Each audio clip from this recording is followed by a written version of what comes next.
currency stability through the structured purchasing and management of Ghana's gold resources. As Africa's leading gold producer, Ghana derives substantial foreign exchange earnings from gold. However, the benefits accrued from this valuable mineral remains minimal, often coming at a steep environmental cost. Ladies and gentlemen, historically, Ghana's revenue from gold have been confined to traditional sources such as royalties and taxes. The Ghanaian economy has not realized the full benefit of our gold resources. The time has come for Ghana to expand beyond royalties and taxes by harnessing the entire value chain of gold. As a nation, we must aspire to maximize the full benefit of our gold resources. This involves the optimizing every stage of the value chain, from extraction to refinery, value addition and marketing, both locally and internationally. The Ghana Gold Board will serve as a specialized agency to ensure effective marketing of Ghana's gold resources. The Ghana Gold Board will act as the sole buyer of gold from the legal small-scale mining sector through licensed aggregators and local traders. Upon its establishment, the Gold Board will also have exclusive legal right as the sole assayer, seller, and exporter of gold purchased from the small-scale gold miners. The enabling legislation will clearly outline these mandates and mandate relevant sections of the Mineral Commission and export regulations and other auxiliary legislations. This will ensure 100% repatriation of forex from export of gold from the small-scale mining industry to support our national currency, the Ghana cedi. The Omanpenyi Mahama ne aban ka ne se sa gold agudie na nyame de akyɛn no enye ne tuo nko na wɔse yɛde ne di akyire ne ton no so ene ehu adwuma yɛ sakyerem ɛde ayɛ nsomade ɛde ayɛ kyin ɛda yɛ kom, the processing of it, the refining of it, sector nankasa no, how obroni say how to formalize it na ye gold no ekudru amansan dwa so a ye begye atum say ye gold papa to say the minister kind of London Bullion Authority for ebeto amayen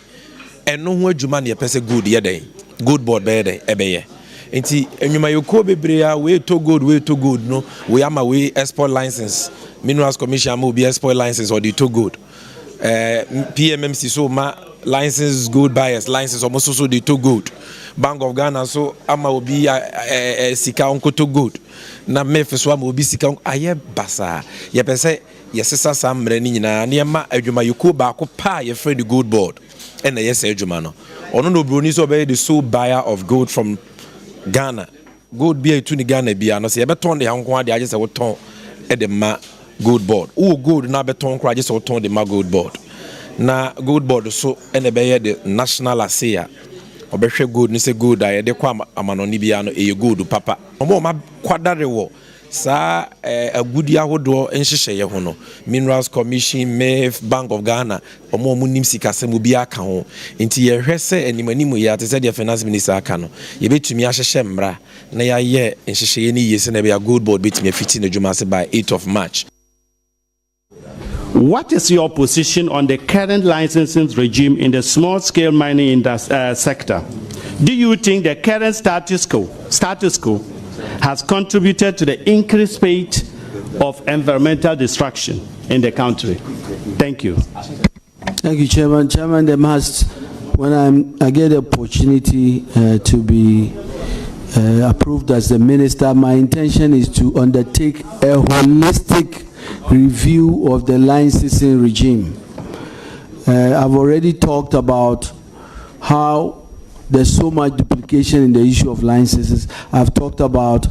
one individual who will be holding almost 50 licenses because he has not been classified as a light scale and he wants to continue to do mining. So he's doing mining in contagious area, and if you put it all together, he is probably close to light scale mining.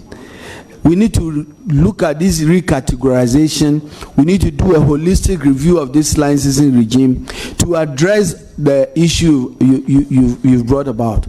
I think that part of the problems we've had, as you have described, in terms of what we see in the pollution of our water bodies and destruction of our environment, has to do with some of the illegalities, not only perpetrated by the illegal miners, but even people with small-scale mining licenses.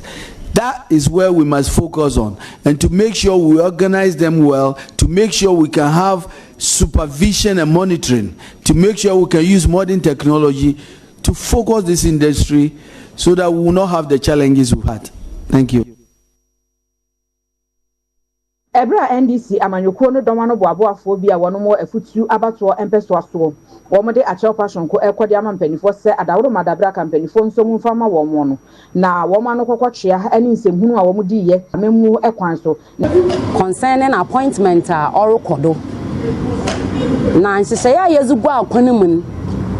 na ahyɛse na nka ɔnyɛ demonstration asomdwem na ntayare bɛyɛ but yɛbodu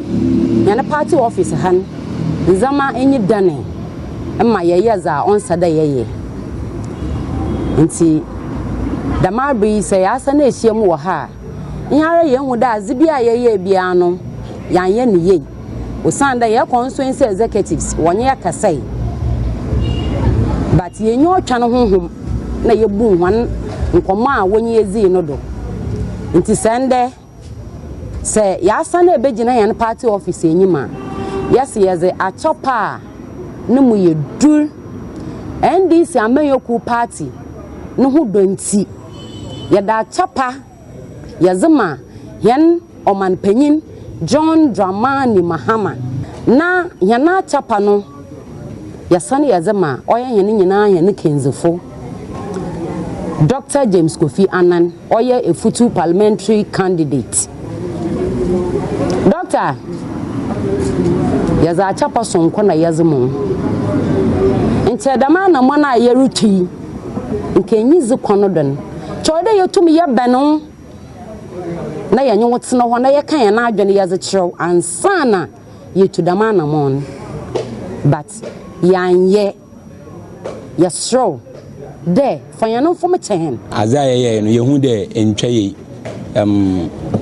yes party njama de men's Americana no ye no yan party mpanyim photo nsa friend ampa yeso ye gitu de da ye no yanye ne nti yanyo rekasa CCI ya hye yan party mpanyim no bode bibiara yese no ha bia no ya ye bohwe na ya ye ne autodubio na efutu constituency ya bre in fact onye easy nda Mrs. ya odi nkan kasa ya oba besi nti sende se ya sana ebegina yan party office enyima yes yeze achopa ne mu yedur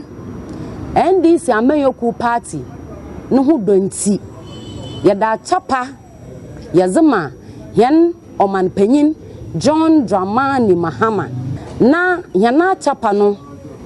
yasane yazema oye yan nyina yan kenzefo Dr. James Kofi Annan oye efutu parliamentary candidate Doctor, yaza chapa sonko na yazimu. Nche dama na mwana yeruti. Nke nyizi kwano don. Chode yotumi ye beno. Na yanyo wotsina ho na ye kan ya na adwene yazi chiro ansana yetu dama na mon. But yanye yesro de fanyano fo mechen. Azaya no yehu de entwaye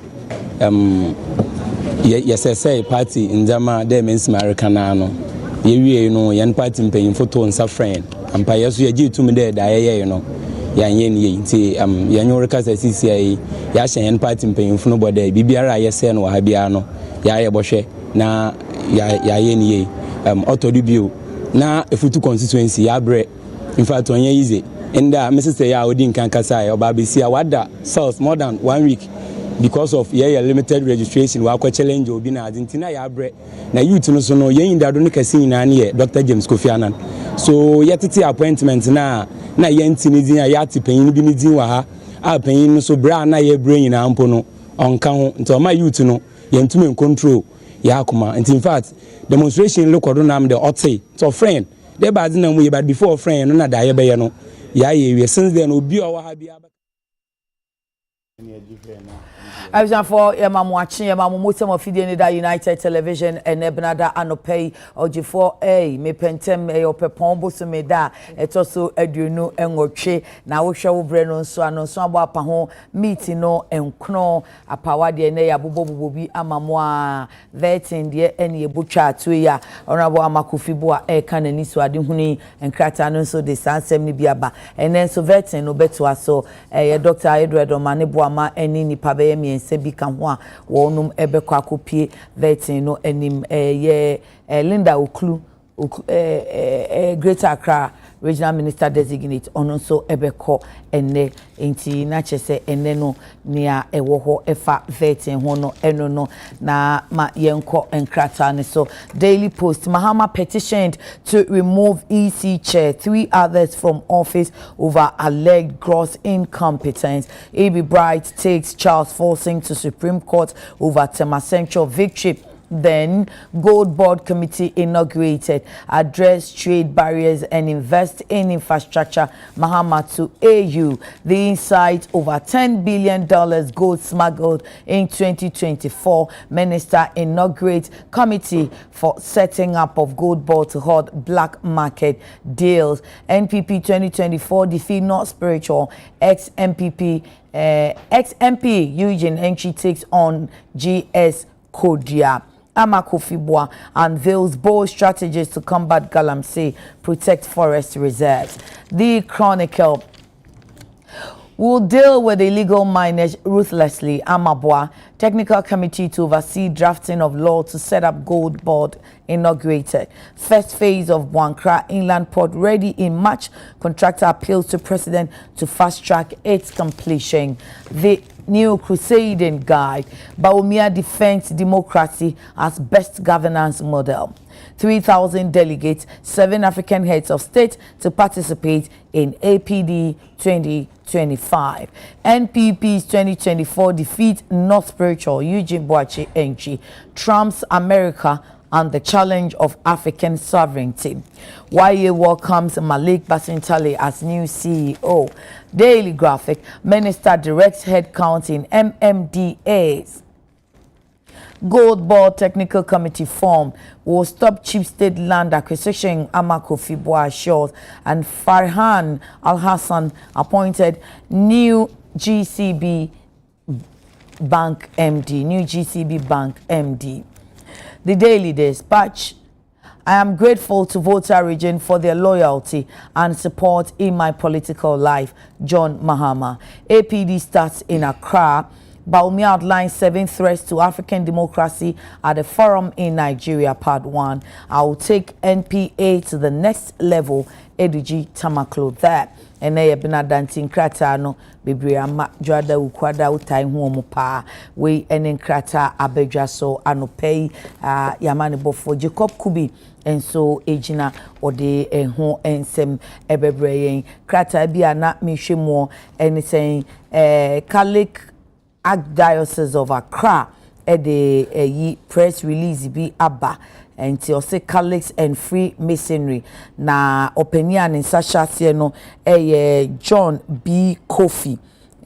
Most Reverend John Bonaventure Kofi, and na Sasha no Metropolitan Archbishop of Accra na airport no can say Catholic Archdiocese of Accra, Catholics and Free Masonry or say nini anoma do fonum ewo Kristo mu ne kaleke sumu no nansen entemu no ayete say kosan basenti Roman somo no ana kaleke somo no wonum asesa wonum ejidie ene wo mu nkyerɛkyerɛ ni wo mu gina bia efa eku aye friend say Free Mason ho ana ene wo si debi pendwan asori no ensesa ne gina bia ene ni gidie ewo ne nkyerɛkyerɛ mu ene sɛdia wo hu Freemason ekuo no efa enti sɛ wo ye Catholic ni papa wontumi nsan ye Freemason enka ho wo se ɛsɛ Catholic ma bebre enkanka mabunu no a wo mo ban wo mu si wo mo mpanin fie kwan so no ɛsɛ so wo kyerɛ wo mo wo mu hu sɛ asɔre ni gina bia ne asɔre ni hyehyɛye no egina ɛna Freemason no so egina ɔse bibia ɛwɔ abakɔsɛm na wodi kan ka sɛ mebusɛm eti aduonu mienu yi mu nsia sɛ kyerɛ akɔda no kwan a wɔmfa so na wonyini a wɔmfiri ho ɛnu nti no ɔde krata yaba wɔ kyerɛkyerɛ Catholic mabunu a wɔmasi wɔn mpanin fie kwan so amoma hu sɛ wo yɛ Catholic ni mapa wontumi enye Freemason ni enka ho na abakɔsɛm ne sɛ wɔ se afi apema enkunu aduo wɔtwe miensa 1983 November 26 ɛna som no enam enkyerɛkyerɛ so de ba yɛsɛ omu nhyɛda enhu ekuo anase krata na omu de no ma to din sɛ Declaration on Masonic Associates enti omu hyɛda de krata ba no no mu kyɛ sɛ saa Freemason kuo no wonyi Kristo ni wɔn de sɛ de gidie bia obia wone de no anase Kristofo ka sɛ ye de yagye nkwa ene yewura ene ye Kristo na ɔno ni owusɔre agya na obi nkwa agya ne sugi so onam ne so no ɔse Freemason fo no ɛde Kristo na yagye ni die no de ne toto Buddha ene wɔn mo maka ne ho enti ɛbasa ene na ɛbɔ abira no kra de ɛyɛ bɔne kɛse efi sɛ Yesu Kristo san ye Nyankopɔn no oni sɛ so oni nipa bia motipen enti sɛ wo de ne kɔtoto Buddha mo saa ne ho a ene na kyɛ sɛ wafom ne Krishna ne Confucius no a na kyɛ sɛ ene wafom kra wayɛ bɔne ɛno akyi sɛ wɔn enkyerɛkyerɛ no enso ne Catholic enkyerɛkyerɛ no ebo abra eduru ba bi kura no wɔ se Freemason fo no wɔ gidie sɛ ense sɛ Kristofo tena ase ɛsɛ sɛ ekum Kristofo ense sɛ wɔn tena ase a wɔn bua Kristofo atan dada ade no so atem wɔ ni nipa nsɛm wotwe di amponsem enti sɛ wo yɛ Catholic ni mapa ɛsɛ sɛ wo gitum sɛ Freemason fo no wɔn mo kyerɛkyerɛ ne wɔn gidie no ɛne Catholic som no ɛbɔ abra ɛyɛ akyiwade ɛnyɛ gidie Bible nkyerɛkyerɛ so ɛna wɔn mo ɛnam ɛde yi wɔn bibia enti ɛmso wɔde krata ne ba na no kwasiada enti wɔ se nansa ne kwasiada ya na wɔn di wɔn da bi ɔka ne sɛ Sunday of the Word of God kwasiada ɛyɛ Nyankopɔn asɛm ɛda no ɛho behia sɛ wɔbɛkyerɛkyerɛ Catholic mabunu ne Catholic ma wɔn ɛba sɛ wɔ Catholic gidie mu no wontumi enya tworo ne kura ka sɛ wontumi ensom awura no mienu ɛno nso wɔ kaaye sɛ Matthew asempa no aka ɛwom ti watworo wɔ ne release na ɔde ba ye nimu nti sɛ wo yɛ Catholic ni kura na wo Freemason wontumi nye communion wontumi nkɔ adidi kunu wontumi nkɔ awurade adidie enti wɔn mo enyi enti ase wɔ kyerɛkyerɛ Catholic ma Matthew asempa eti ensia ne mu aduonu nan sɛ obi ntumi nsum awura no mienu enti sɛ wosum Kristo a wontumi enkosom enkoye Freemason ya wɔnom de wɔnom si ewiase no nipa a wokura mu wɔn wɔ ne mu gidie ɛyɛ de a wɔn frɛ ne sɛ Grand Architect of the Universe Onyankopɔn yɛ Onyankopɔn wɔyɛ Yahweh wɔno no yɛ Showa n'anim ne n'akyi obi ni hɔ biem Bible mu yɛmfrɛ no Grand Architect wɔ baabia enti sɛdeɛ Most Reverend John Bonaventure Kofi kyerɛ ɛno no sɛ wɔkyerɛ sɛ Catholic som no ɛne Freemason no esipai ebo ebra nti wo yɛ Catholic ni mapa na sɛ wo pɛsɛ wo kɔ awurade adidi na wo gi Kristo Yesu dia untumi nye owura foforo enka ne ho nti wo kyerɛkyerɛ Catholic mabunu sɛ enya awura no mu mienu wo yɛ Catholic ni a wo yɛ Catholic ni sɛ wo pɛsɛ foforo a yi akuakuo bebre ewom omo wo de night and ladies of St. John wom emema no mu betumi akɔe no ema no nso Christian mothers wo ho emabunu amoba kosra wo ho an mu betumi akɔ ne nyina se ma kyɛ mo sɛ me makɔ Catholic da na bere makɔ Catholic da opa kotechima kobisa pipi kura sisi o wen Father John Tachi Father John Tachi wo ho sisi a wono na wo ye Bishop Abedi akire wo techima nyina me papa no no wate me wo fanso no no wo bonyum papa saa time no se me kɔ asɔre na me pon a na makɔ backside fo wo mo restaurant ho na makodidi to da nso anam ne omo akotopono na makotwati eno ana na omo de krokro mame abra sore bra na oba ade chia na oba kantin ye akwalawe ya hadwen ba enti Father John Kofi most reverend say en kanchire Catholic fo nyina enti Christian mothers mochi asen adwo amachi ya ena uko Christian mothers acho there bi uko de Saint Teresa's me nko bi me kwarisa enti won kwa mma ku oni bia me mom me ru na call Saint Teresa omonye so Saint Teresa no just so wonderful Saint Teresa said to God and na Mrs. Amini nyomoto no me de achia no wa so bi san chia na kwa no mochi asen sweet no just Jesus any Jesus is sweet yes and no said any sweet Jesus so what the Father asem no a work no so wo de wo nkoku obia e ba to de we nyomo na kwa you craft kwa master say one time practice me asa wo kan minister oba beti kan wa se be abi ase ni ba be fe kwa you craft say one time practice wo e dan ko djon ko fufuro wo ni ni problem adaje etina chese semo abanu no ye be hwe na anopai petition no akoso no so ya pe emu nkomo adi efrise ye say krachi bi e de ye friend no say Daniel Kwame Ofosu apia e de krata kodom mampani John Dramani Mahama say na nidie mu a wonhwe na abato abedwakuo no empanimfo maame a wo ye wotitinani na bedi achiefo mienu ene commission member ba akoka ho yenhwe na yenyi wo mu yenhu wo mu ni nyina so ene senkai say yeto aba ne wie ye na nsa na ye de mampani jo maama besi so no eno nso obi di because say prof kwaku asare ni nipa bi mo e de koye e na sa abre no mampani anu ho no mampani dada na nadan kwaku fadwe mu anu si we ni nyina so bia ehrodo rada petition na mudi abai enu obogu ye nanso ante Ofosu apia nso de entienei ono nso de fofroko yenya yebepe emu nkomo na ye de yenya ye de na sweet Jesus atina sie na ye ni sweet Jesus aba na sweet Jesus atina sie na Metres sana na mama kama mimi mimi ya Metres ni Metres ene rafuni bebe kana sana mami wa Metres ukasa uko kanya miaza chese mama mimi yankwa sorry na what boko he bibi ya won mimi Metres ni to send me echima ni Metres se to focus ana me de o Metres usuko gube wa Metres hey, any immense for Christ we live. Hey, for Christ we live. Yeah. Hey, muchi ani nyina ya me de pa. Any for Christ we live. Good. Ampa. Baby, I can am there me ba boy no. No ne ma me kwa so na o committed is on some point I show my dear man. Pen ko so mu meduan me ko ho. Any physical to pray for me. Sorry,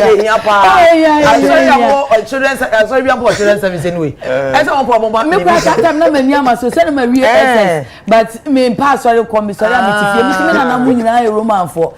me ante ba ko di Saint Cecilia Saint Beatrice di afri mu me na ye Saint Georgina me na matutu no vie Saint for me na ko say na wo say hey man friend me na me de Georgina dey Saint Georgina Georgina Pokia eti na me ya me nkwa asore no no se ma me abra sorry oba na ye no akodidi e be ma okra ye be ma service dey mo point say mo chiche bibi mo abo ma nkra na ni kan sorry omani kan atrebe no de aduane be fia say me coffee service e wo ko hwan kakra na de bi o de ba na ni nuanu ma na ka say na ma ye bi o say enye meteri enye Methodism for aduane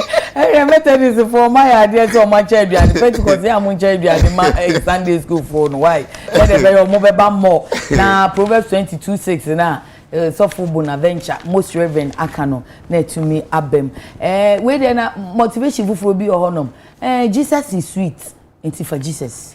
titia for Christ we live yet asi Roman for nchia se nyame sini hu ye hu fa hu bono na hu nto o wanto wa na wa enti Roman for nchia we dey and motivation bi anu extend say fa Yesu na wiase abrabo aye namu enye anu ani o enye anu ani akukuhwe ase na chi na we be 90 years na wokọ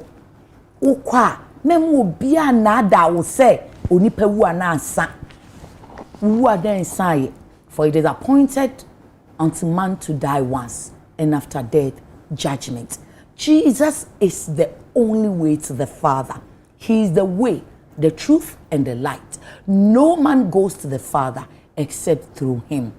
Jesus is a life giver. He is a life saver. He is our provider. For his name is Jehovah Jireh. Whatever you need, Jesus will provide. Do you need power? Do you need favor? Do you need wisdom? Do you need grace to go through life? Do you need money? Go to Jesus. A story is told of a young man,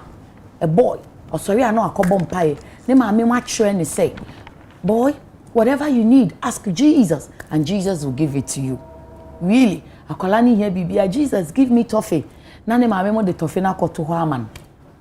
Akolani ehia bola. Jesus, dear Jesus, I need a football. Na Jesus, ne mama mo na de koto nti obekon be we na bodo. See, really Jesus provided for me. Mommy, it's true, Jesus provides. Na ne mama can, yes, my son Jesus cares and he will always provide for you. Adana ne mama bono. Oyen someone na ne mama bono na ye ne ya. O say, dear Jesus, please, because my mom spanked me, let her hand get swollen. Let my mom be sick so that she will not beat me again. Really and truly, mama nensa ne ya. Mama nensa ho. Wako hospital. Waye den. We chia onya ho adro. Hospital said there's nothing wrong with you, and yet the hand keeps deteriorating. One time, okwa sorry, and I suffer ho no. And I say, woman, what's wrong with your hand? I say, Pastor, I don't have an idea. I've gone through every hospital, everywhere. Where haven't I been? And my hand keeps deteriorating. And the boy was standing there. Then the man said, talk to your son. I said, what? I said, talk to your son. How did you raise him up? You said everything you should ask Jesus. I said, yes. So your son prayed to Jesus that because you spank him, your hand should be swollen, so you won't spank him again. Then I said, whoa. I said, my boy,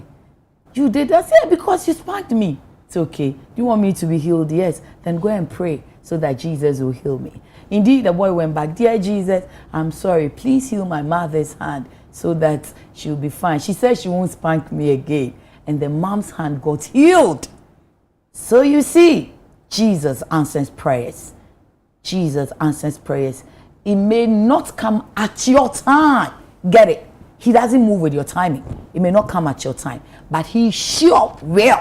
And he sure does. Oyi mpaya no. Tie bia na ache. Wo na ache ama. Onu na ni so no enche ye. Nti fa wo bo Yesu. Na honto. Na Jesus is sweet. And for Christ we live. Our motivation for the day. We are baba be akura be. Yeah, say o message ya de ma yi.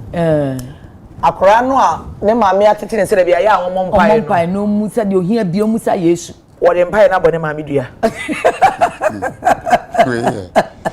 So wo ko la sem maame na bo na ma na ye ne ya. Akora ne de mpai ya bo ne maame dua. Asempa nso. Fire service ni na. Kwa na mu preach sa ko bi twem obodo si Yesu body oji aba si na fire service o mu ni mo adwuma. What the Omedu. Yes, Jaro. Yes, Jaro. I just nyina mo ho ye de. Oh, nyame adom. Ye de nyame ase. Mo ma yen kaje nkrata ni mu na yen ko. Yo, ebusuafo madaro ma na me de bokata Daily Graphic. Ena Esha sie anopei na Daily Graphic the Honorable Ahmed Ibrahim abansofo hwe nkrase amemuo ene mpotemo mpunto ni esum ene ahini ho nsem so ni mfoni no de abeto krata anim na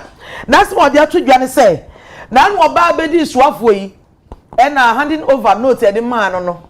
won wana esum ona hye ho omkoe no nkrata omatweregu no e kire se local government ministry no kwa kita adwumafo empem aduanan 40,000 e wo Ghana fa na nyina na Ghana so ye wo mensiri ni Kropon assembly no makoko ahanu aduosia baako 261 metropolitan and district assemblies no do ekita no and was home enti mo pa che se kase e chani asese a na che se mensiri baako bi ya okita adwumafo beso oha aduo no esuso ko district assemblies na hunu nipa bebre ebi o hu nipa biasa nipa aduonu nipa aduana na si dan na mo si ministry na district assemblies ni nyina ekita nipa bebrebe sa o se debe so mo ba be ye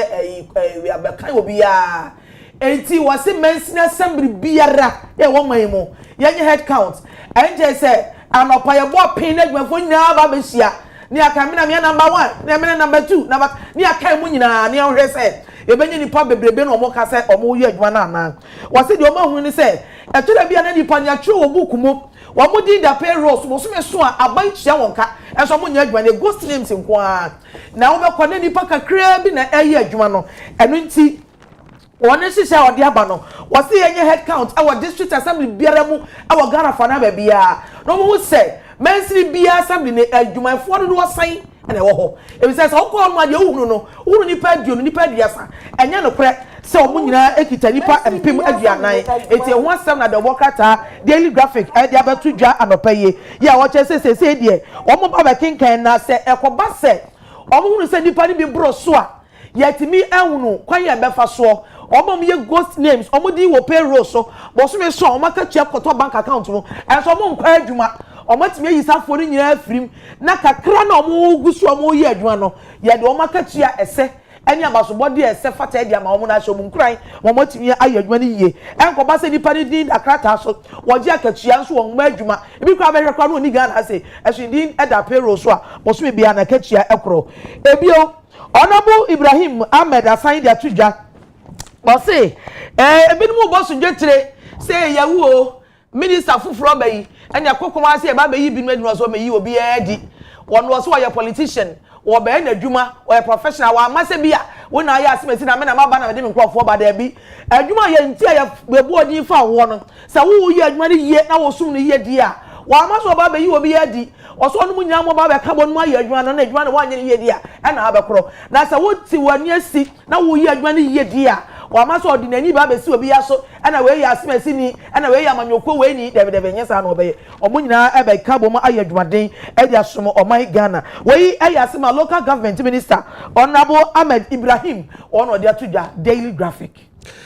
Daily Post ena mafei kratafa etoso ensia eni enso ha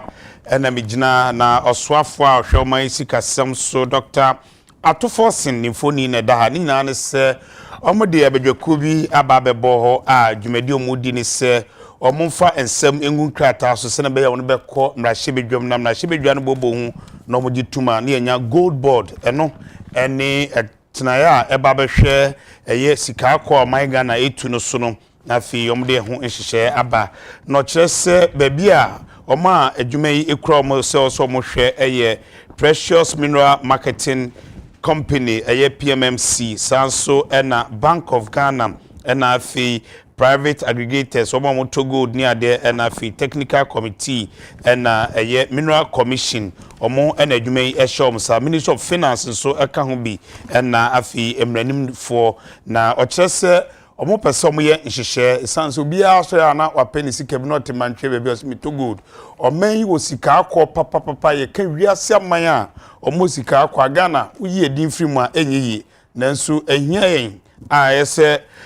yesikasem enkoyi asenke hwene etoto yesika akọ ho ensem yi a nkoman sikasem ebetumi agina yi no no kyerese aban ebo ntoa apetumi no omo yesese omutumi edi nkunima saa gold board no omo de beba nti saa bohye no eno enom wo so omo ye ho enhyehyɛ so omo behwe na saa emra no tumi ebeye adwuma na gold board ne ba gold ton ewo mamu ha no obi antu nkogina baabi akeke se me to gold gold board for ene behwe ede nyoma aye adwuma empo se wo pebia eho ena obeda no wani akire akwakoto bi se ne be ya enhyehyɛ no ebeye ba akopɛ na nye se afa bi agina baabi a obi asori ana se me kwakoto gold ana se me kwakodi sika akọ ho dwa se emwa emo my Ghana sikasem ewo sika akọ ho no enkoyi sanse so manya sika efi sika akọ mu ne de bo oman ho bra na enipa maako edu nkrom do mu asi ho no omo ene didi sue eye PMMC no de oda no acting managing director no Samijemfi mranimni ono ene da no ena fe Marita Ejewa Brew ono mranimni a ono ejina ho emo mampani ewo saa enipa makoma kwedunkro no so Dr. Abdul Basit Aziz Bamba ono so mranimni eka saa board no ena afi Dr. Johnson Esiama ono former deputy governor Bank of Ghana ono so eka bi Dr. Tony Obin former mineral commission ono so eka bi ena Jojo Kakra Banaman ono so head of financial market Standard Chartered Bank ono so eka bi ena afi Martin Kweku CCU mineral commission ono so eka bi ena Joseph Iroko ono ye managing legal mineral commission manager mineral commission ono eka hu bi na fi Eric Bakari manager small scale mining mineral commission also eka hu bi na Paul Elplim Blebo ono so deputy manager Gold Desk Bank of Ghana ono so eka hu bi na fi Kwabena Ajiman Benin chief technical officer ono so eka hu bi na NS Esiedu Odami Director Corporate Planning PMMC and Sharon Quay Head of Business Business Development PMMC and Mohammed Abubakar Director of Finance PMMC and Bernard Samoa and also Head of Field Operation PMMC and Richard Kofi Afenu lawyer geologist mineral commission and also ekahubi NFI Kweku Efa and also chairman chamber of bullion traders Ghana and also ekahubi and Gordon Nicholson Ama general secretary National Association of Small Scale Miners ekahubi and Ndin Tratone Yeruja Kwachi gold trading consultant when ni nipa makomako edunkro a ede adwuma shom sa so mo fa nsem krata so na enko na shebedwam na gold board no entuma metna se ne be ya Ghana ye gold ton no enhihye be ba na nyese obia etam ne sika bia na okwakoto gold no ma no entumi nya so emfa so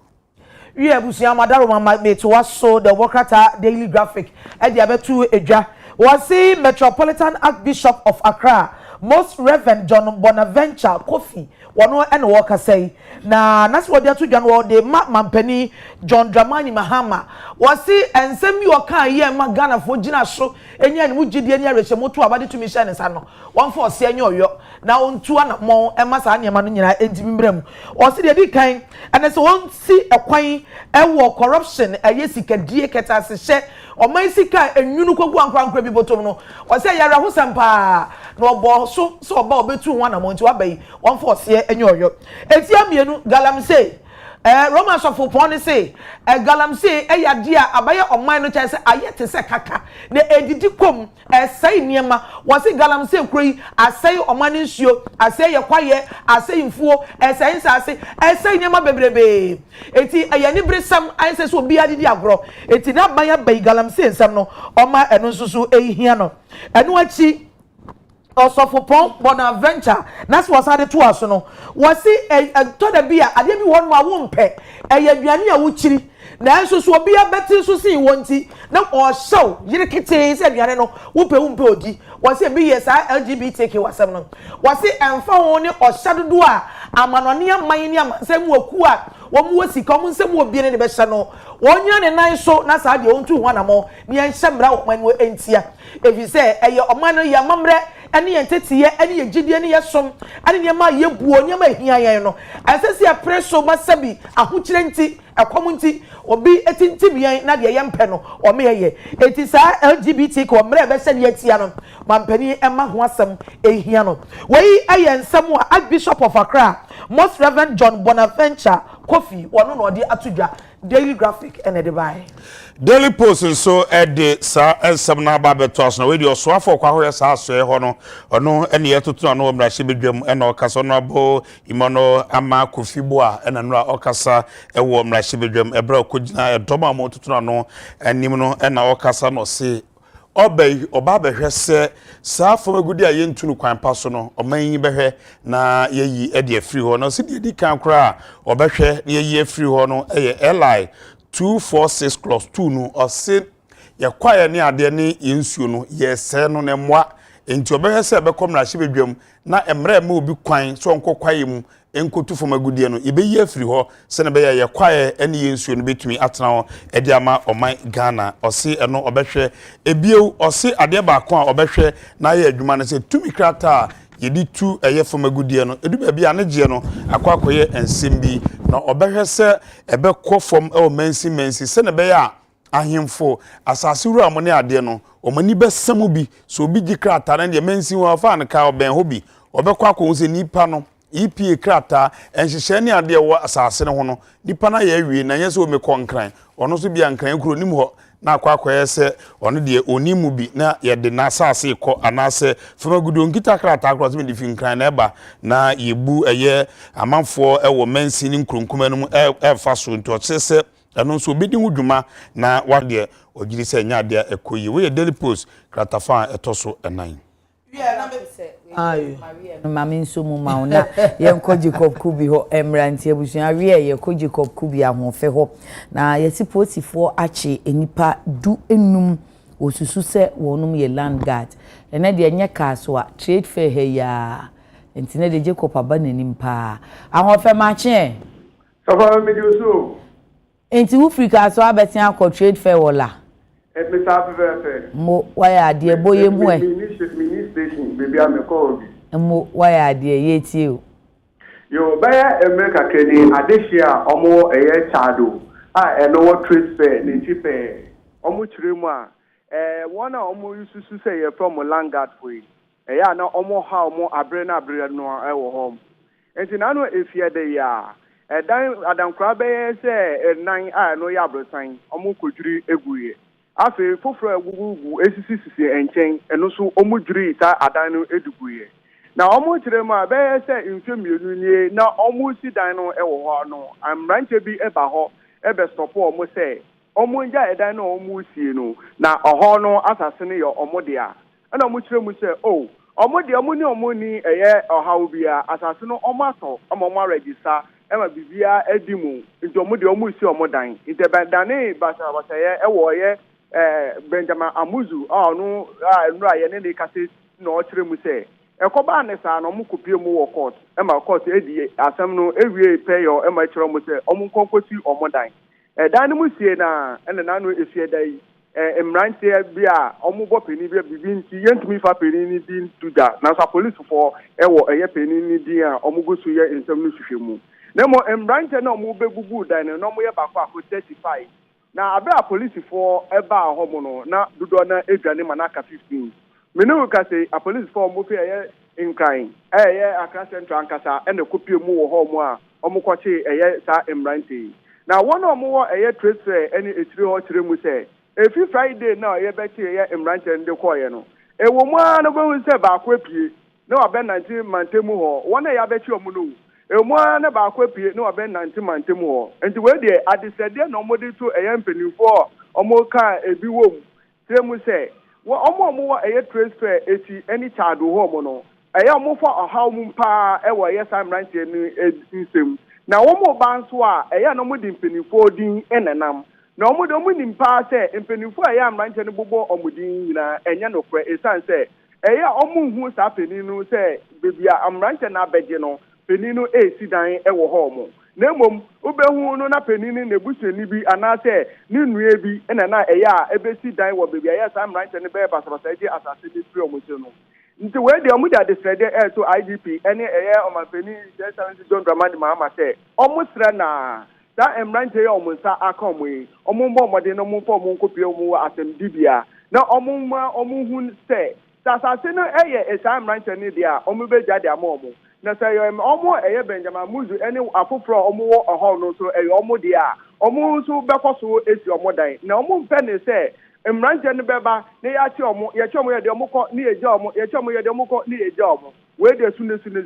omo sre 15 na omo che ye ne sisi omo hu say dodo na epi sɛ ebi da so ɛwɔ hɔ a ɔmo mbɔ mmɔden sɛ ɔmo ngya saa nipa nim na nipa no nkɔ hyɛ pani kɔ ɔsom a ɔmo no ɔmo ntumi mfa no mfa mmara so na efi na no fi ada polisifoɔ kɔkye ɛyɛ mmeranteɛ yi wɔn a ɔmo kɔ yɛ case ɔmo frɛ ɛyɛ ama polisifoɔ bɛkye ɛyɛ mmeranteɛ yi efi Friday no ɔmo nka hwee nkyerɛ ɔmo na sɛ wɔn mu a na mo hu sɛ ɛyɛ mmeranteɛ no bi ɛne na ɛyɛ mantemu mo yɛda ase deɛ bɛsi akyire biara na wama yɛate wo nka adwo ayɛnkɔ a ayo ɛne na metoa so ɛyɛ honorable Ima Kofi Amaboa ya na ye kenkan ne ho asensesi ano no oyobi a pampani mahama aboni din se omo toto na no na ne de yekɔ so na ogini tu won no oba ba ya bansafo behwe nsase ne kwaye ene obo ade agapade ode atwa ye ho ahia no ono no oba behwe so wose okotena committee ni vetting committee no omo na mabadwafo du ba kon ono ko di don hwere enan 4 hours on one questions are your tomorrow in Chechimuni and we are no demon. And what's no. Then on a graphic HMA, Nensamo Yano de Bebe, never been any mado, Eddie Kaino. The two have been so Naseba Jani Bako or Shet Damango, Ebisano and some FI and Sasia,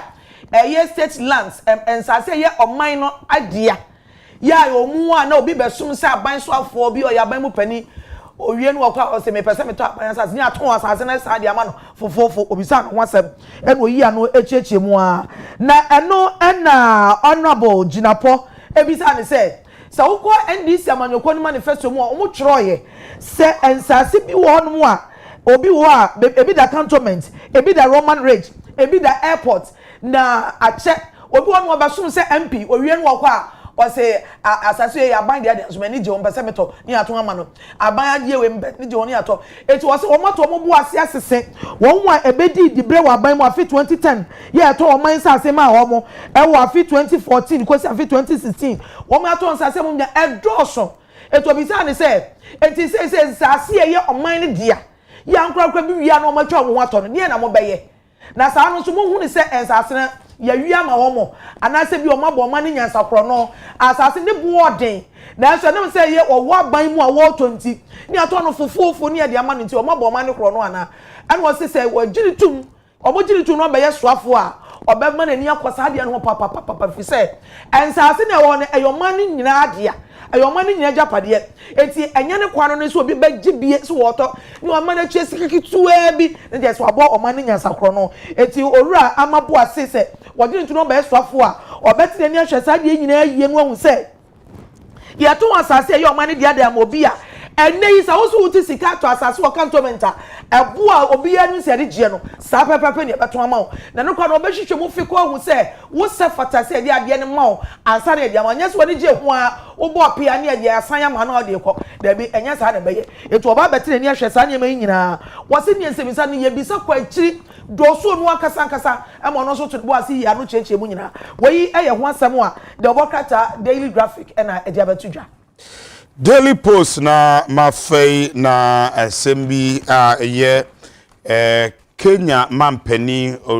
ura William Ruto mampeni His Excellency eka echere bibia man se bibi man momi en sorry na sika enwunu gu ntokwanti eye afibia no $18 billion ena ntokwa ne mentime ho asinti no o kire se ebibiri mu aman atugu kekekwa emwa ye sorry ye nyonko so ye tamutuo ede akwa okontokwa o chese eno krampo se sika na oka no afi etwa mu fi April eko June ena se sika no omo atugu ye no se mpempi obehwa aman bi be no adwen se bia mekoke bima menka bi ye kwa akoto aba na agihinya na ye ntokwa na ewo se ye tam sika de ko pata ye tam sika de ko siesie nsam ne ade ye bewie na sika buruburu na yase no na atoegu na no chese se ye diska kwa kopata ntokwa se aman na beso ne nyonko so eto aba na mentime ho ase na akwa ntokwa na abaton kwa fe yenya de obedi oman nanim na no so de how aba ote sa no manyina ye nyoma bi a enya ade a eboa ebibire maman kebima minka binuma etumi ekoyi sanso ene ba impuntu a eno so ma ebibire maman enkoyi sanse obetam o chance se okopa besia ewo aman asebe omde omakrakrom ho yie America mo ne ade okojiska na bawie a no be kontokwa na oba bese sika no se no de anya ade ekoyi kura enti ebi mu aman no ehwe na sa no mene nyina no mo hwe no munya no mugya a ebeboa esanse tukotena ho ensem ne ade ekobasa nipa betu akwakotena kuro bi so na wo se yepe ho aduane ne ade ne de ma omo obi okro kita na adwuma fefefe na so ntokwanti so oja ho no okọ ni nyina emfa asempapa emma na ni nyina so emma abibiman san na abibiman esan ekire nti saa no ma no eye neoma enya de ekoso yie na dwumadie Ghana mampani sesele John Dramani Mahama ono so ekwase bi eno de afutu ema abibre mu aman se yenhwe ne nkeka neoma mmom na yehu yesika no se ne be ya adwuma ho nsem nnwuma ko ni ade wo man ni mu no ebetumi hu ano na edi mpuntu aba sanse saa mentime hu asere ntokwa ne neoma yenkeka mmom ye yenkrakra ne yie no ebasa de bia no ebibiman yende aman kai ekọ manim no na ebibiman aka akire we Daily Post kratafa etoso mienu ene de me wadwa su wadwa santwen wate enche me basisi a ye concerned citizen of Ghana Daniel Kwame Ofusu Apia ono ena ese ode petition akwakoma mampani a se oni isi otitinani na be de chiefo mienu ene member bako Ofusu Apia ye mo watching UTV Adekye Nsroma soni. Thank you. Good morning and good morning to your cherished viewers and listeners. Good morning. I do hope you can just blend the English with Tree for us. I'll try. Thank you. Mpacho, who say he and now who free him wo Ghana? Mpacho me fe Okwe. Okay. Okwe Botari. We are there, Juma. I'm here business kakra. Okay. One kasa u business. Mpacho ane. Na udi u full name ye dey? Daniel Kwame Ofusu Apia. Okay. Wo na wo de petition akoma mampani John Mahama efa isi chair ne na be de achifo ne wono. Mpacho ane. Wo de call da ben na wo how ne say? Yesterday between 2:30 I was at the presidency to submit the petition. Okay. And though I learned the president is not in the country, but the office has received it, and they promised me that once the president is in the country, they will hand it over to him. One I would call ya na obine de koma. I sent it myself. Enti why Nigeria? I don't know, but they have a lot of people who work in the office there. So there are somebody who is actually in charge of those things. Okay. Dia na wo petition ni dia na wo kaunti a wo pese mampani. Okay. Let me take you back to 2020. That is one of the main reasons why I petitioned the president. Okay, I said 2020 now. On the 6th December 2020, a day to the election of 2020, the EC Madam, or the character or the publication made by people around one district, which is going to be the new district that they are forming. They can vote in the presidential, but they cannot vote in the parliamentary. Why so? Because according to her, they are now creating a new Guan district, and because of that, they have to wait until the district is created before they can exercise their right. But when we come to Article 42 of the 1992 Constitution, that 42, or see, we have 18 years of sound mind. Sound mind, no, just say you are not a mad person. We are doing a year, we are doing that. We have 42, we have 18 years Article 42. Or see, you are supposed to vote. You are supposed to have representative, but you are supposed to be registered to vote. So, I know the constitution. So that one, nobody, not even the president, is supposed to be somewhere and write a communique or publication say, oh, because we couldn't create your constituency for you, you cannot vote. Constitution is there's nothing like that.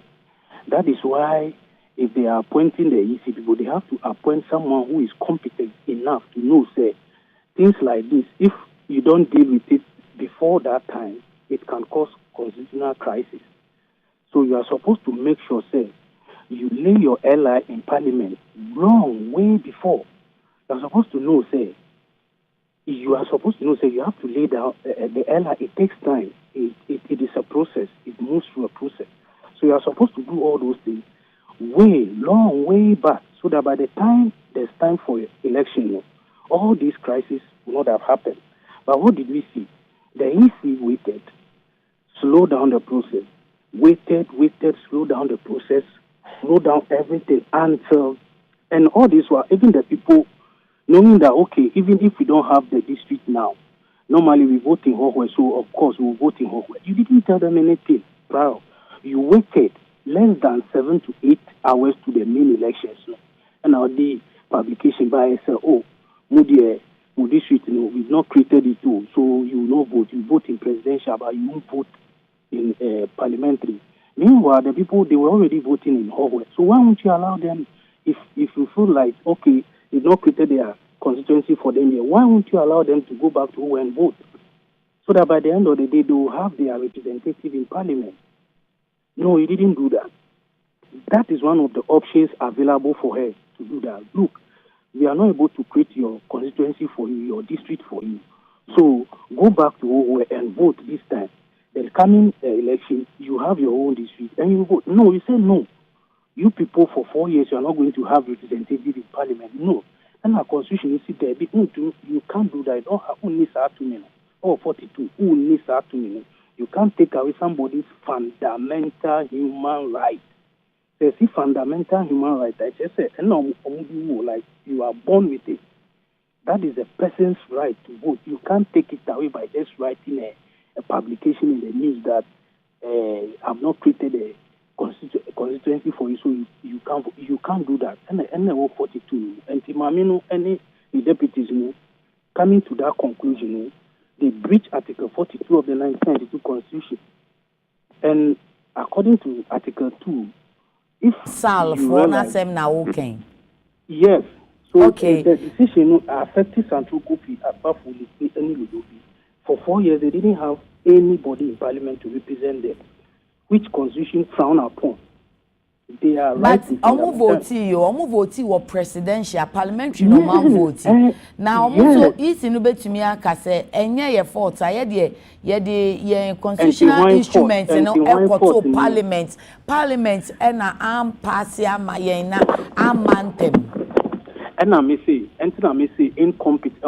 incompetence. Oh, okay. All these things, there are timelines to it. You know the processes that goes on in parliament. You know that when you lay the LI in parliament, it takes this number of days too much. Why don't you do it long time before the election day? Knowing that if you don't do it on time, you'll be handicapped. There will be constitutional crisis. You have to do it long time, but no, it was deliberate attempt. It was calculated. Let's wait. Let's delay it. When we do it within a short period of time to the election, there's nothing we can do. So in that sense, that is where incompetence comes in. You have to factor in the timeline. Say, I deal with the SME. If you're in that office and you don't know the timeline and the seriousness of time, then you don't have any business being in that office if you don't know the seriousness of this issue and time. So human rights, omatieti self on the so and I think so minimum majuma incompetence. And no. We near mammy nu yape. Anyway, a bias the bias say Oko Bossman any Apiahini, Dr. Peter Apiahina. Obi to say Bossman on saying before they EC or Tronoma Baby or Facebook, any Twitter, some line of argument be an answer who conduct no better say, oh, Papa, we did or A and A be empty. And let's say, who do you never call two baby, your person judges and arbiter in charge of things. Because when you read his old publications on Facebook and things like that, be proud to his appointments with. Or see, one of the posts, or see NDC, there will be a decline of the NDC. One of the posts for Facebook, there will be a decimation of the NDC. And on predict 2024 election now, NDC will be humbled again, and they will struggle to be competitive. Or Nyoma Bebre or Facebook, I just say, now one side or doing one side the anti obisano to make a fan say obenye judge the own court in law. You can't be Nyama we nyina oka ye bra no ye deputy EC chair na ansa no obabe ansa no obabe and oye sadie no and in law you first something a real likelihood of bias no. Okay. I say obetumi aye likelihood of bias. The first one and before and after omoye no we no omoye no EC no onukwa and he came out to say that NDC posed a threat to Ghana's democracy. Onu okaye 2019 and a media phone and so media one can really no matter. Want to me occupy such office and make such utterances say NDC phone they are a threat to Ghana's democracy. Okay, normal baby or and also media can one media call the presidency say. After one EC Crampon was one Kanyoma Bibre and say Obise no you see the line of his thoughts and the trajectory and you realize that there could be a likelihood of bias if such a person is allowed to remain in that office for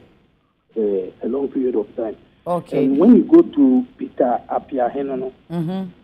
Onudiano Crampono, Uko Sunyania FM, any TV or a friend in India FM 95.1. On TV news one on Nuankasa Dr. Peter Apia Henono, the attack bias on Nuankasa G2 or on say on your MPP communicator or video no. And our Kasama MPP or Kasama MPP say 11 years back and since 1992 to this year MPP phone and NDC phone did not done anything how did he say it? Said MPP phone introduced a free SHS national health scheme even though NDC has been in power longer than MPP. These are the things that the MPP people have done. So onu the anukra West onu or TV so na onu ankasa so MPP and Kasama MPP. And then why do you even take such person to come and head such a serious institution? Assembly Cross still our Supreme Court Honorable Dafia Mekbo or the Assembly Cross Court Supreme Court said, look, appointing this guy, there will be a likelihood of bias because in the past, he has made utterances, he has made statements in support of MPP. He's a known NPP card-bearing member. So you don't appoint such a person into such high office. That office is supposed to be neutral. Anybody who works there must be neutral. Okay. And the only way you can issue petition him as evidence is an video can presidency. Oh, I see. I said, also a businessman, so you seem to know Emrani pa. Mission law kakaraka. Oh, I see. Enti wa Emrana usana na wa ufi upem se adie we dey say o the petition ko. And our lawyer be SEO. You can tell them one kasana oye. I see. Enti and so the would come amampani nwe wo copy CJ na fi say ni say we a would amampani no tumi ni ho. Ese say process na wo ho ne say wo call 146 yes see wo the state procedures no wo the comma president no onu is obliged he will forward it to the Chief Justice. Yeah. And yeah, say, I'm not going to look into it. Dismissing it. No, he has no other thing than to send it to the CJ. For the CJ to look into it to see whether truly what I am saying, those people they have a case to answer now. In law, we are friend prima facie. Okay. And could be on one here say those people so that they come and answer to these allegations and the president in the coming days I'm expecting say since we are resetting everything I'm expecting say obesendima CJ and the CJ na no forming committee once on said there's a prima facie on said there's something to answer me over forming committee and the committee now omubetna we suna recommendation be omubeman president Mbeji yeah better was say na yen hwe said the president Bedru a said ye besi ako. Omo frɛ wo baby a why crowd say obekɔ na wakɔ akɔkyerɛkyerɛ wo nsɛm obekɔ akɔdi adanse aboa pato my crowd pa obepɛ lawyer na wa obeye obi bia ye du hoso a ebe yeah that's Daniel Kwame Ofosu Apia oye hohoini na osi oye businessman nemom osunsu amra no kakra na enura dedue ya wode nehi asem ne haw egu nkrata so de akodan mampani John Dramani Mahama say abato abedwako titinani na bedi akirefo mienu ene kuba ba ko ka ho na se nipa 9 wo ni nyina so ye miensa se na ano 2020 no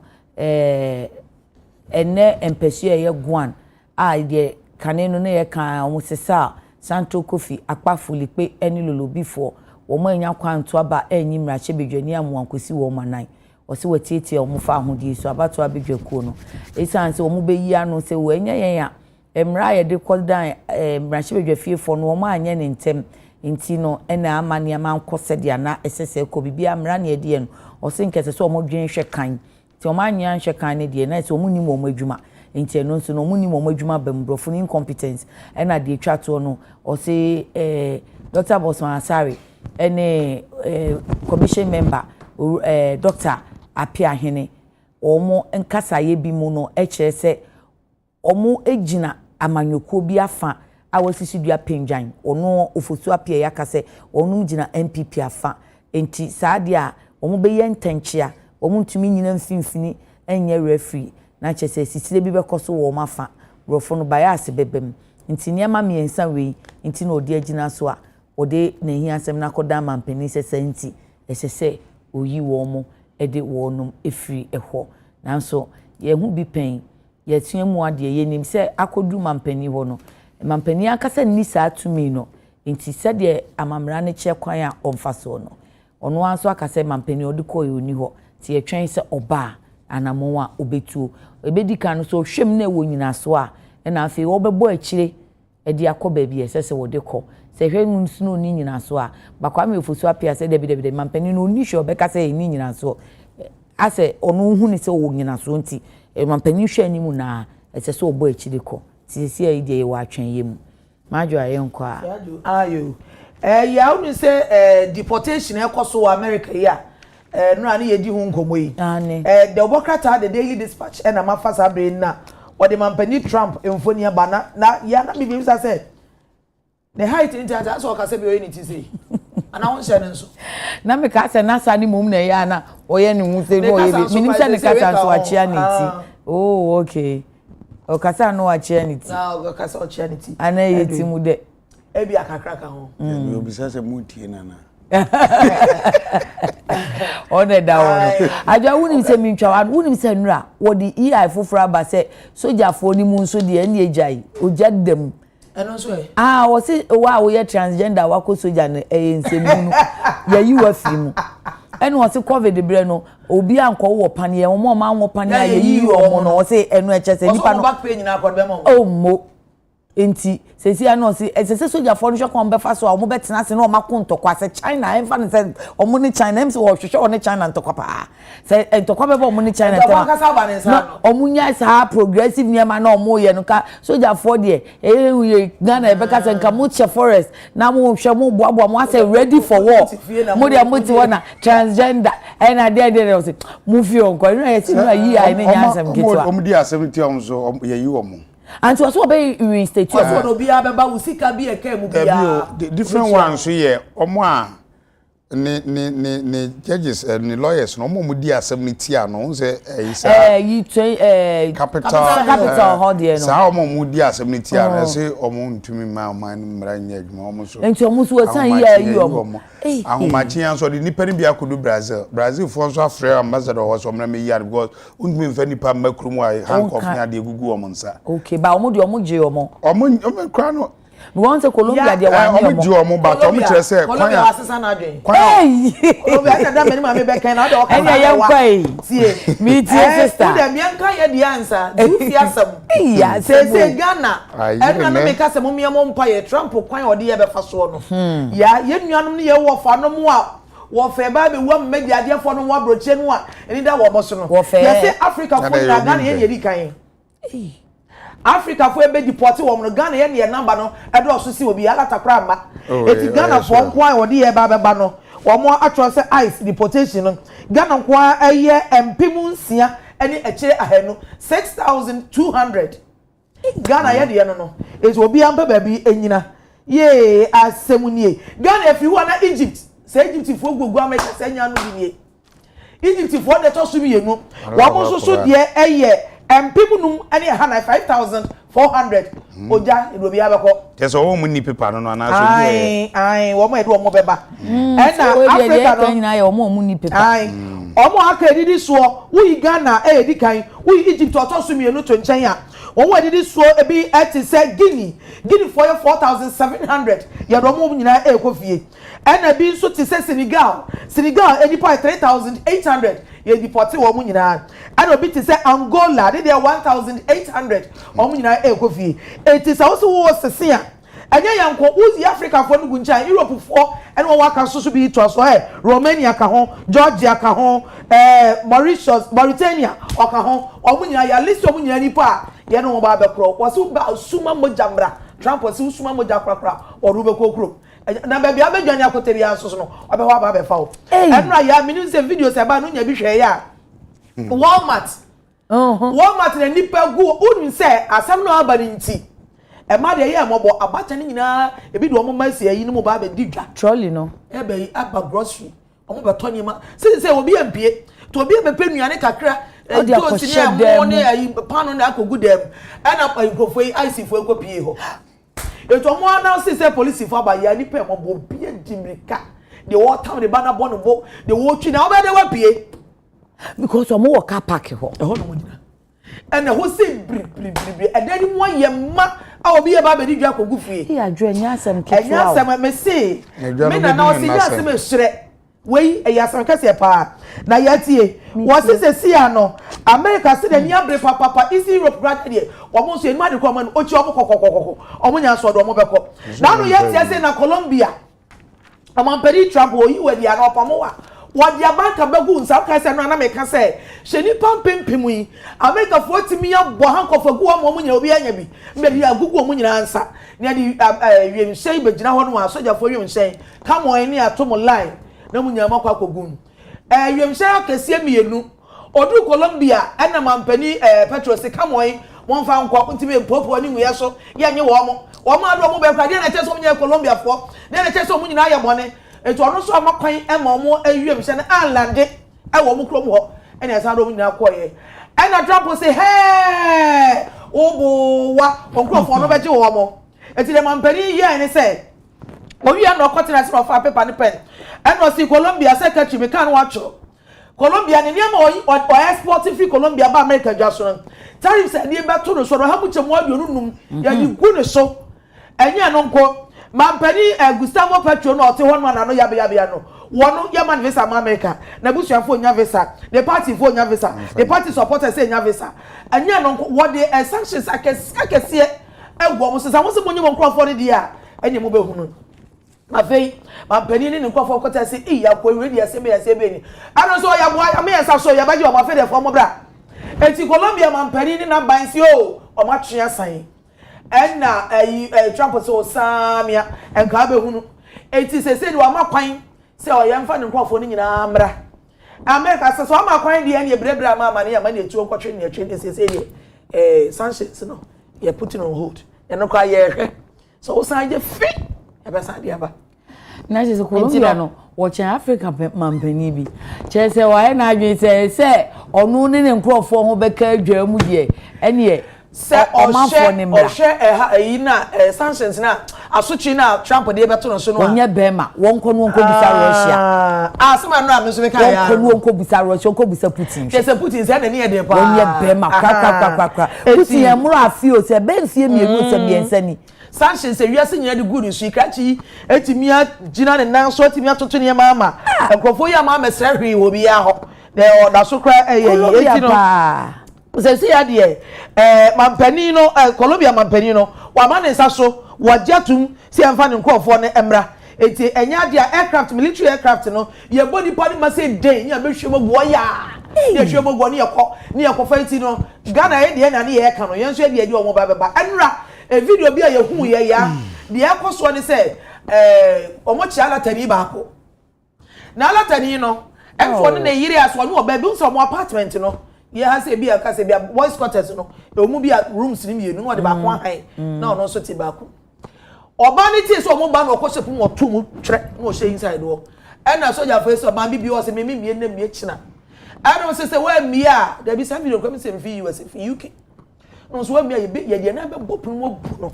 and all that any say oga be some to mo mo yes and ya mo se ntro so me no mo de mo ma me mfre no na me krokro no na ko amra fo mo bebie no say nya daje ma me krokro unu aba no so yire no ye be bu puno no and say ya Africa for there ya sema ye ya asem na be ya sisa no wa na na Ghana for ye nkrofo mu America omo de omo nkratai omo na de omo tibi kasa obi etufo omo nyine etufo Ghana for na omo bo so say omo bo Ghana ni bi ni omo say ya che no I say born sa so ni mo o popular o ha na omo say wo ya ka che mo say mo omo ni nkrata no mo nse fie mo nya ni firi kro kese mo ya ka wa no che wasi kro mo ni ya kire wo no enti no omo de ne de ni example say de omo kan nya agro Trump asem no kan wo de ye adwuma eti wo bia no sa wo nkrata anye no na no obi ne yire nam kra ya chi na yi be ma na firi mu agya oba no eti pe ba bi sie enem sa adwo mo fa no light enye sa nkansa na Trump obeba na se so mo kope nkura na se ko hwehwe na wo kro kese mu de ani asamara ya be patro nu se America ene Canada omo share border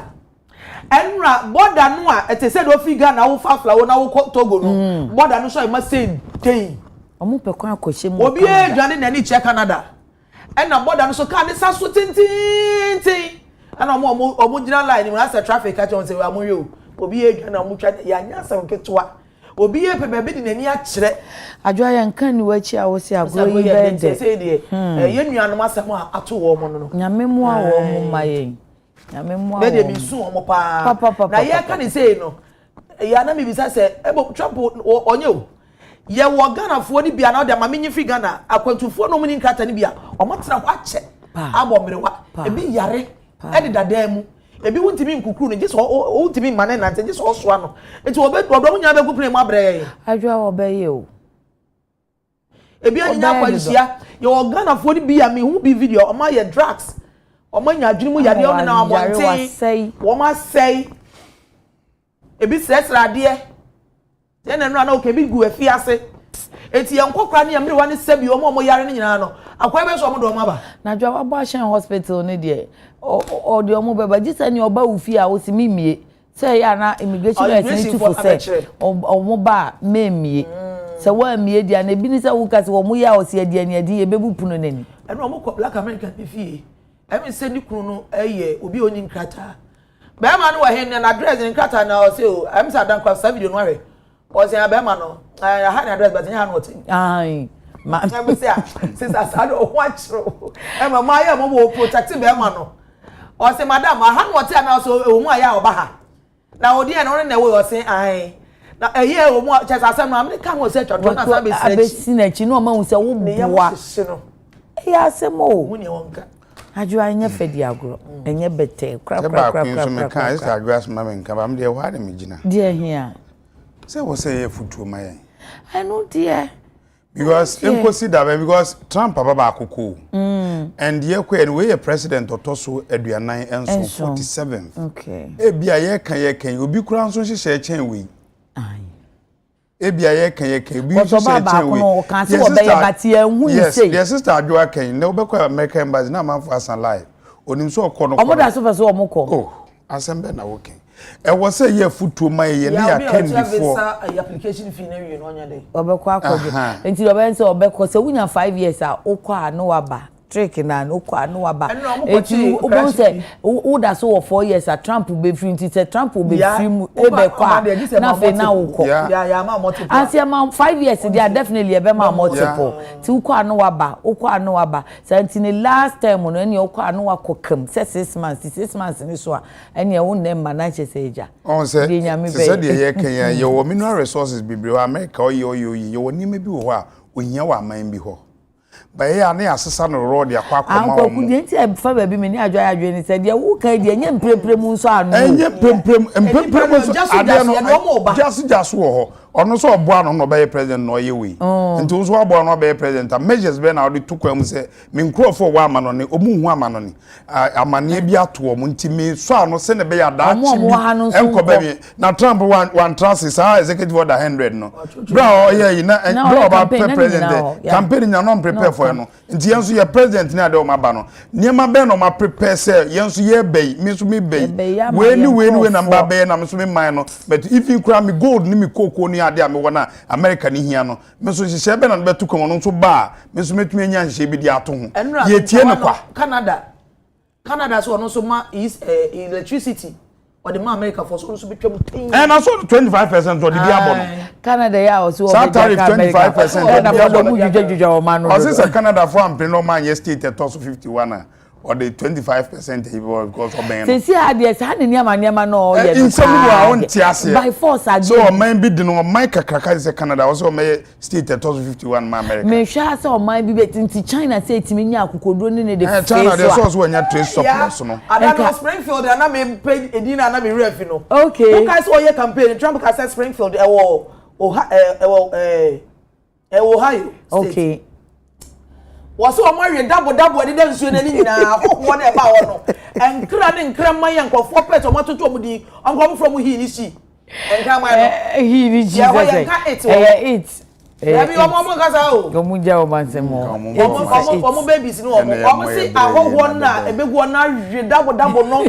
aye no man tie no akra bi kita camera na Springfield for omo tete ka omo nam street no dina say chromatins so ye di ahoho ekwede e kwa to